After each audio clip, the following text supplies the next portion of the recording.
Hey friends, welcome to the Time for Living podcast, your ultimate guide to finding the time you need to crush your business dreams while still having time to live your one beautiful life. I'm your host, Lucy Clark, a devoted boy mum, dedicated business owner and time-finding expert. Say goodbye to that I'm too busy mindset that's holding you back from growing your online business. No more feeling overwhelmed or stuck in the same place year after year. Each week, we'll dive deep into strategies for being intentional with your precious time so you can hit those business goals while still making time for yourself and your family. If you're ready to create more time, get practical tips and prioritize the steps that will make the biggest impact on your business and life, then you're in the right spot. Pop in your earbuds, steal a quiet moment, and let's find time together. Last week, we talked about cognitive load. Specifically, how much invisible mental effort goes into the everyday work of running a business. Every decision you carry in your head, every process that isn't defined, every moment where you have to figure out what to do before you can actually do it. That's cognitive load. And it accumulates. It's one of the quieter reasons business feels harder than it should, even when you're working hard and doing the right things. Today, I want to bring that into something more specific. Because cognitive load doesn't just live in your offers or your selling process. It lives in how your working time is structured. Or more accurately, in how it isn't. Think about what your day actually looks like when you sit down to work. There are things you have to do. The client work, the emails that need answering, the invoice that needs sending, the thing you promised someone last week that's now overdue. That work is loud. It has names and deadlines and consequences if it doesn't get done. It will fill every minute you give it and then ask for more. And then there's the other kind of work, the work that will actually grow your revenue. Following up with someone who expressed interest, writing the email that brings people into your world, updating the thing that makes your offer easier to say yes to, reaching out, showing up, moving the needle. That work is quiet. It doesn't chase you. It doesn't have a deadline until suddenly the consequences arrive, usually in the form of a slow month, a gap in income, a creeping anxiety that things aren't building the way they should be. I want to name that tension specifically because I think it sits at the heart of why so many capable, hard-working women end up with inconsistent revenue despite putting in real hours every week. You are busy, genuinely busy, but busy doing what? When you look honestly at where the hours actually go, most of them are going into running the business, keeping things moving, staying on top of what already exists. That work is real and necessary, but it's not the same as growing the business. And for most people, those two things have never been separated. Here's what I want to say directly. You are probably spending most of your working time running your business, and very little of it growing it. Not because you're doing something wrong, because the running work is relentless and the growing work is easy to defer. And nobody has ever given you a structure that protects one from the other. And that's what this episode is about. I want to name something that I think gets misdiagnosed constantly. And I've seen this play out so many times that I want to say it plainly. The reason your revenue building work keeps getting pushed to tomorrow isn't that you don't have time. Is that the two kinds of work are competing in the same unprotected pool of hours. And the running your business work wins every time because it's louder, more urgent and more visible. When you sit down with an hour and no clear boundary between the two, what happens is predictable. You start with the running your business work because it needs doing. It takes longer than expected because it always does. The hour shrinks. The growing your business work goes back on the to-do list. You tell yourself you'll get to it later, or tomorrow, or when things quieten down. And things don't quieten down. This is the pattern. Not laziness, not disorganization, not a failure of commitment, a structural problem. The growing your business work has never had its own protected time. It has always been whatever is left over. And there is never anything left over. I want to be honest with you here, because I think this is one of those things that sounds simple but hits differently when you really let it in. If your revenue building work only happens when everything else is done, it will almost never happen. Not because you don't want it to, because the running your business work doesn't have an end. It just has a pause. And here's the thing that makes this particularly hard to see from the inside when you're in it. It doesn't feel like avoidance. It feels like responsibility. You're handling real things, important things. The client needed that. The admin couldn't wait. You weren't procrastinating, you were working. And that's true. But the growing your business work still didn't happen.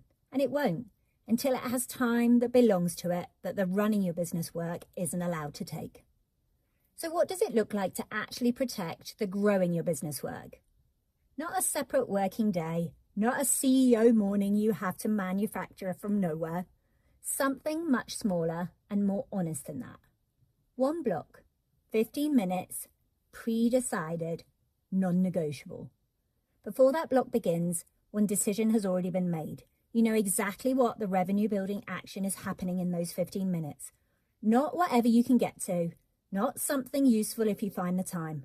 One specific action decided in advance that moved your business forward. Maybe it's the follow-up message to someone who went quiet. Maybe it's the 2 sentences at the top of the email you've been avoiding. Maybe it's updating the simple document that tracks where your inquiries are coming from. One action, already decided, nothing else. You sit down, you do it, and you stop. Here's what I want you to notice about that. The 15 minutes isn't the point. The protection is the point. You have drawn a line around a piece of time and said, this is not for running my business work. This is for growing my business. And nothing, no urgent email, no overdue task, no legitimate operational need gets to cross that line. That's the shift. Not finding more hours, separating the 2 kinds of work so the quieter one finally gets a turn. I've seen this change things for women who have tried every productivity system available. Not because they suddenly had more time, because for the first time, the growing their business work had time that belonged to it, and the running their business work couldn't take it. Here's where I want to slow down, because this is the part that most people underestimate. 50 minutes of growing your business work, done consistently inside protected time, compounds in a way that 2 distracted hours of mixed up work never will. The reason isn't volume, it's decision load. When growing your business work lives inside protected time with a pre-decided action, your brain arrives there ready. There's no negotiation with yourself about whether now is the right time. There's no scanning the running your business work to-do list to check nothing is more urgent. There's no transition cost, no warm-up, no first 10 minutes of feeling scattered before you settle. You sit down and you work. The decision was made before you got there. When growing your business work competes for unprotected time, the opposite happens. Even when you do get to it, you arrive tired, half distracted, still thinking about the running your business work. The quality is lower, the consistency is lower, and because it doesn't feel like progress, you stop trusting that it will ever add up. This is why the same person can feel like they're working constantly and still watching their revenue flatline. They're working constantly on the running their business work. The growing their business work is getting the scraps. I felt versions of this myself. The weeks where I was genuinely busy from morning to evening and still ended the week with a nagging sense that nothing had moved forward. Not because nothing happened, but because everything that happened was maintenance. Just keeping things running, not building anything new. That's the feeling of a week with no protected growing your business time. And once you name it, you can't unname it. Think about it this way. You wouldn't try to cook a meal in the 5 minutes between everything else using whatever ingredients happen to be on the counter. You'd plan it. You'd make sure you had what you needed before you started. The cooking itself can be quick, but the preparation, the decision about what you're making, that happens before you walk into the kitchen. That's what protected growing your business time does. It moves the decision earlier, so the 15 minutes you have is free to actually do the work. Your business has to be designed for the time you have, not the time you're hoping to find. When it is, 15 minutes of protected time isn't a consolation prize, it's the structure. I'm not going to give you a task this week, I'm going to just give you a question to carry. At some point in the next 7 days, look at your working time honestly and ask how much of it is running your business and how much of it is growing it. not to judge the answer just to see it clearly. Because most people, when they look at this honestly for the first time, realize that growing their business work has almost no protected time at all. It lives entirely on leftovers. And that single fact explains more about inconsistent revenue than any offer problem or visibility gap ever could. You might look at your week and realize you've spent 12 hours working and 30 minutes, maybe less, on anything that was genuinely building forward momentum. That's not a personal failing. That's what happens when the two kinds of work share the same space with no separation. The louder one takes everything. The question isn't whether you're working hard enough. You are. The question is what the work is doing. Running your business or growing it. And right now, for most of the women I talk to, the answer is almost entirely running their business. That's the thing to see. Not to fix yet, just to see. The anchor I want to leave you with is this. You don't need more time to grow your business. You need growing your business time that the running your business work can't reach. That's not a reframe, that's a design requirement. And it's the one that 15 minutes, protected and pre-decided, can actually meet. What's available right now isn't a new schedule or a restructured week. It's a single honest look at where your growing your business work currently lives. Because once you can see that the growing your business work has been surviving on leftovers, you stop blaming yourself for the inconsistency. The inconsistency isn't coming from lack of effort or commitment. It's coming from a structural gap, one that can be closed, not by finding more hours, but by protecting the ones you already have. You're not behind. You've been running the whole time. Now you're going to make sure growing gets its turn. Next week, we're going to look at what a revenue system actually does on a normal day. Not in theory, in practice, inside a real week with real constraints. And I think it's going to be simpler than you're expecting. Thanks so much for being here. I'll see you next week. Hey friends, thank you so much for tuning in to the Time for Living podcast today.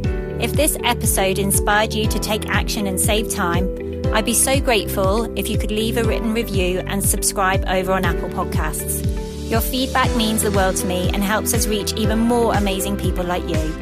If you know a friend who needs to hear this message, share this episode with them.